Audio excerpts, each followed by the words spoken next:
Baker Hotel, Mineral Wells, Texas. The Baker Hotel opened in Mineral Wells, Texas in 1927 in response to the growing popularity of the town's mineral water.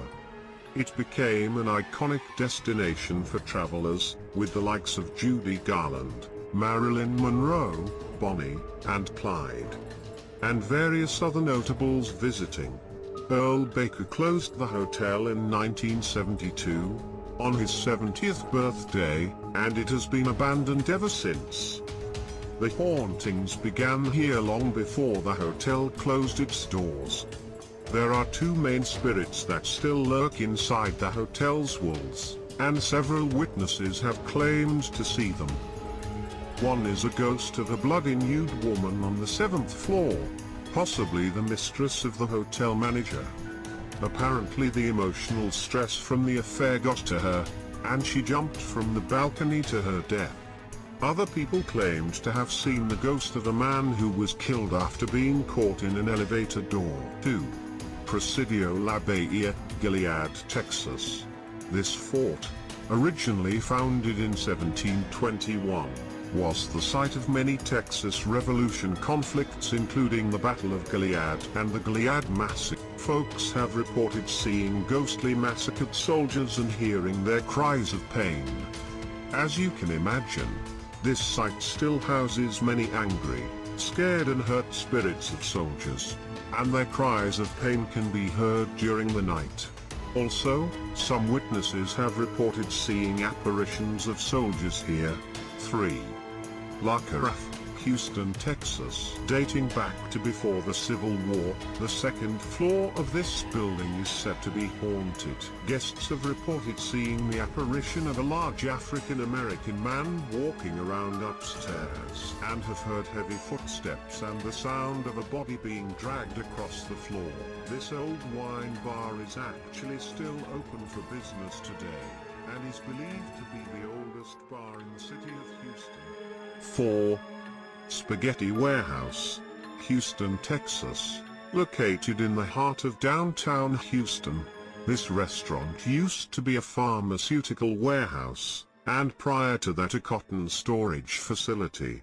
Most of the ghostly activity happens on the second floor, where legend says that the owner of the pharmaceutical company met a tragic death while working in the elevator late one night. His wife is said to come looking for him after the restaurant has closed at night. Employees washing dishes often see a lady in white walking around, supposedly the man's wife, and notice table settings and chairs rearranging themselves spontaneously.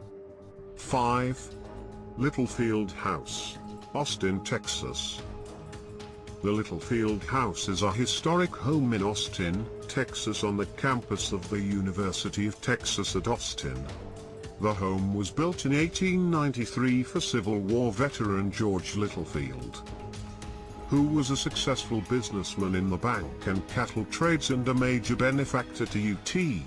It was designed using the popular Victorian style at a cost of $50,000.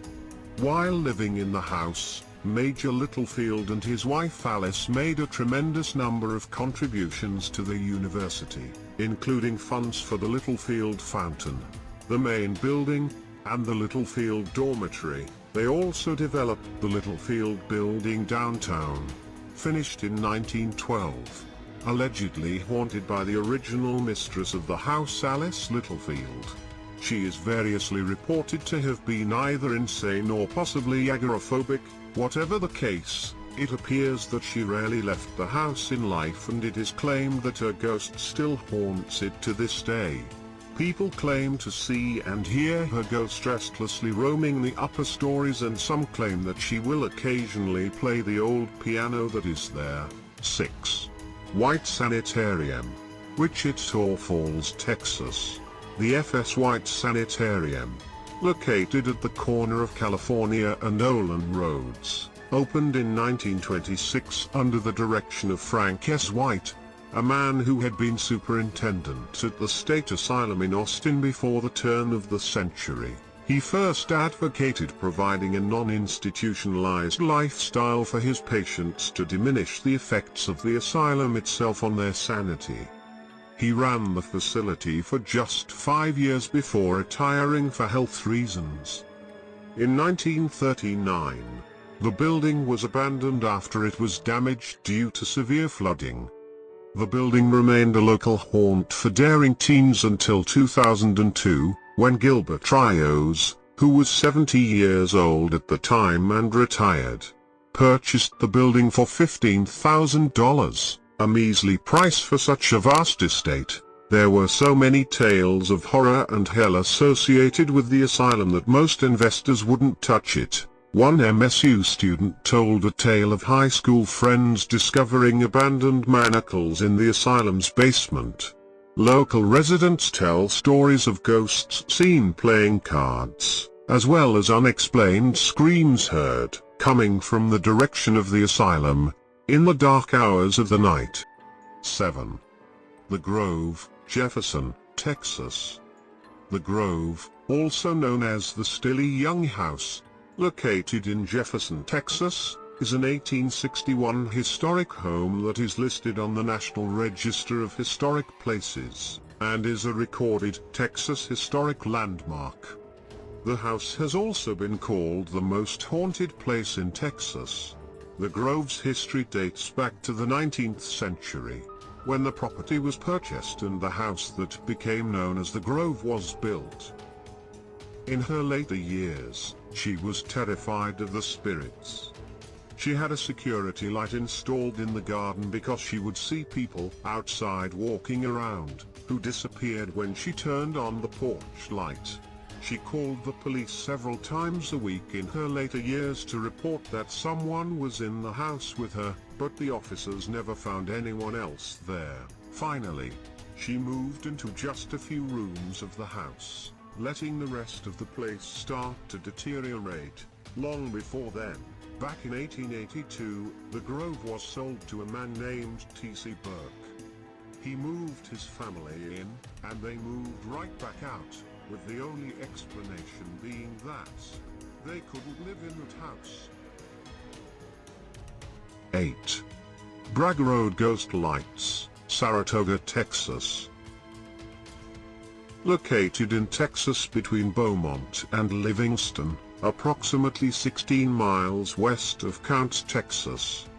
The dirt road runs north-south starting at the south end at a bend on Farm to Market Road 787, that is 1.7 miles north of the intersection of FM 787-770. Near Saratoga and ending at the north end at Farm to Market Road 1293 near the ghost town of Bragg Station. The cause of the light has not been established, but one common explanation is that the light is the result of car lights from a nearby highway. In 1902, Gulf, Colorado and Santa Fe Railway hacked a survey line from Bragg to Saratoga, bought right-of-way and opened the Big Thicket Forest with a railroad. And the Saratoga train began its daily trips to Beaumont, carrying people, cattle, oil and logs. When the area's oil booms and virgin pine gave out, road crews pulled up the rails in 1934. The right-of-way was purchased by the county and the tram road became a county road. Everybody in East Texas knows about this famous legend. It goes like this: on most nights, you can see a light flicker on and off in the distance when you drive down this old logging road. It's said to be the lantern of a railroad worker searching for his head after being decapitated in a train accident. The best way to experience this is to ride in the bed of a truck with hot chocolate on a cool fall evening, a few weeks before Halloween. The activity usually picks up a lot around that time, plus everything is just way scarier around Halloween.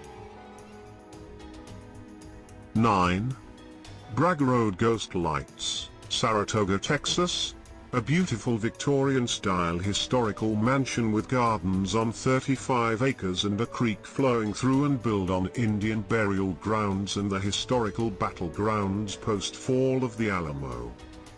From before 5000 BC to around 1000 AD, this area was the site of Native American encampments. Artifacts from this time can still be found here. When the Mexican army invaded Texas a second time in 1842, reinforcements from Gonzales drew General Adrian Wall and his men to a place on Salado Creek where a short battle took place. This occurred in and around the area where the house presently stands. A variety of ghostly activity has been claimed at this current wedding venue. Full-body apparitions, dolls moving location, eerie music, cold spots, doors opening and closing under their own volition and other haunted happenings. 10. Stewart Mansion, Galveston, Texas. Galveston is thought to be approximately 5,000 years old. It was called the Isle of Doom in 1528 by shipwrecked sailors. The Spanish then called it the Isle of Snakes due to the abundance of reptiles. The control of the property that the Stewart Mansion sits on has gone through multiple hands over its life. Historic homes, museums and attractions are abundant on haunted Galveston Island, many within walking distance of each other. Galveston offers 13 historic homes and museums. All of the historic homes predate the 1900 storm, which took the lives of 6,000 people.